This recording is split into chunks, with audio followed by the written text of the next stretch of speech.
السلام عليكم ورحمة الله وبركاته. سلام እንዴት ናችሁ ውድ ቤተሰቦቼ ሁላችሁንም ሰላም ብያለሁ። በያላችሁበት ሰላማችሁ ብዝዝት ይበል። ዛሬ እንደተለመደው በአዲስ ቪዲዮ ብቅ ብያለሁ። ለዚህ ቻናል አዲስ ከሆናችሁ ሰብስክራይብ በማድረግ ቤተሰብ ይሁኑ። ዛሬ ቀኑ ጁን 14 2025 ቅዳሜ ነው።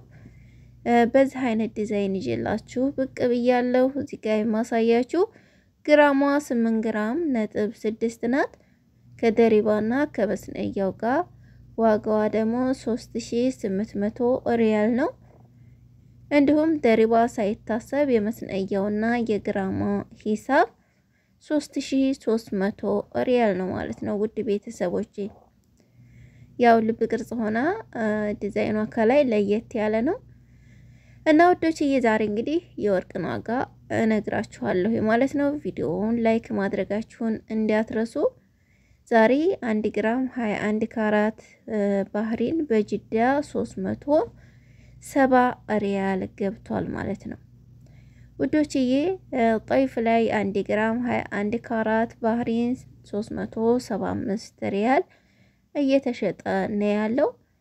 መዲና ላይም እንደዚሁ 1 ግራም 21 ካራት ባህሪን 378 ሪያል እየተሸጠ ይገኛል ማለት ነው። ያው ከመስነያ ጋር ጅዳ 1 ግራም 21 ካራት ባህሪን 387 ሪያል እየተሸጠ ይገኛል። ይሄ ከመስነያ ጋር ነው። አሁን ላይ ጣይፍም መዲናም ከመስነያ ጋር ሂሳቡ አንድ አይነት ሆኗል ማለት ነው። 387 ሪያል ነው የሚሉት። ያው አሁን ላይ ትንሽ ለውጥ እያሳየ ነው። እንግዲህ መግዛት የምትፈልጉ ልጆች አሁንም ግዙ ብዬ አልመክራችሁም። ታገሱ። መቼ ነው የሚቀንሰው ብላችሁ ለምትጠይቁኝ የሚቀንስበትን ሰዓት አላቀውም። እኔ የሚቀንስበት ሰዓት እንግዲህ የሚጠረጠረው ወጠኔ ነው። ነገር ግን እኔ በተደጋጋሚ ጠይቂያቸው ነበረ። በየኩበት ወርቅ ቤት መቼ ነው የሚቀንሰው እያልኩ እየጠየቅኳቸው ነበር።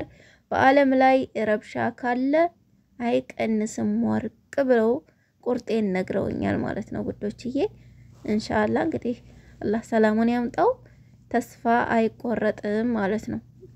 እና ያለው ይሄ ነው። ሁሉ ጊዜ ያው የምትጠይቁኝ መቼ ነው የሚቀንሰው ስለምትሉ ነው የመለስኩላችሁ። እና በማንኛውም ጊዜ እንግዲህ ሰው ወጠኔ ሰዓት ላይ ነው ይቀንሳል ብሎ ተስፋ የሚያደርገው። ነገር ግን ለኔ የመለሱልኝ እንደዚያ ነው። ብዙ ቦታ ጠይቄያለሁ ማለት ነው። በመቀጠል ሪያድ ዛሬ 1 ግራም 21 ካራት ባህሪን 423 ሪያል ገብቷል ማለት ነው። ውድ ቤተሰቦቼ መካ ላይ 1 ግራም 21 ካራት ባህሪን 380 ሪያል እየተሸጠ ይገኛል ማለት ነው። ደማም ላይ 1 ግራም 21 ካራት ባህሪን 390 ሪያል እየተሸጠ ይገኛል። ተቡክ 1 ግራም 21 ካራት ባህሪን 377 ሪያል በመሸጥ ላይ ይገኛል ማለት ነው። ጂዛን ላይ 1 ግራም 21 ካራት ባህሪን 359 ሪያል እየተሸጠ ይገኛል። እንግዲህ ውዶችዬ ያለው የወርቅ ዋጋ ይሄንን ይመስላል ማለት ነው። እኔ ከሰማችሁኝ ወርቅ አሁን አትግዙ፣ ቢያንስ ታገሱ። ምናልባት ከቀነሰ ወጠኔ ላይ እኔውና ወጠኔ ሰዓት እንዳልኳችሁ በአለም ላይ የሆነ ችግር ካለ አይቀንስም ነው ያሉኝ። ግን ወጠኔ ሰዓት ድረስ እንጠብቀው። ወጠኔ አሁን የተወሰነ ነው የቀረው። እና ሙዶችዬ ምናልባት አይታወቅም።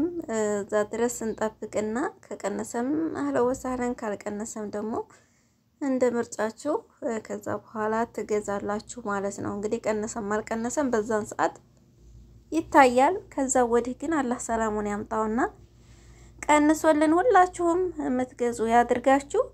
እንግዲህ ከኔ ጋር ይሄንን ነው የምላችሁ ውዶችዬ። ላይክ ማድረጋችሁን እንዲሁም ደግሞ ሰብስክራይብ ማድረጋችሁን አትርሱ። ለምታበረታቱኝ በሙሉ እውነት ቃላት የለኝም። እጅግ አድርጌ አመሰግናለሁ። አላህ ያክብርልኝ። አመሰግናለሁ ሁላችሁንም።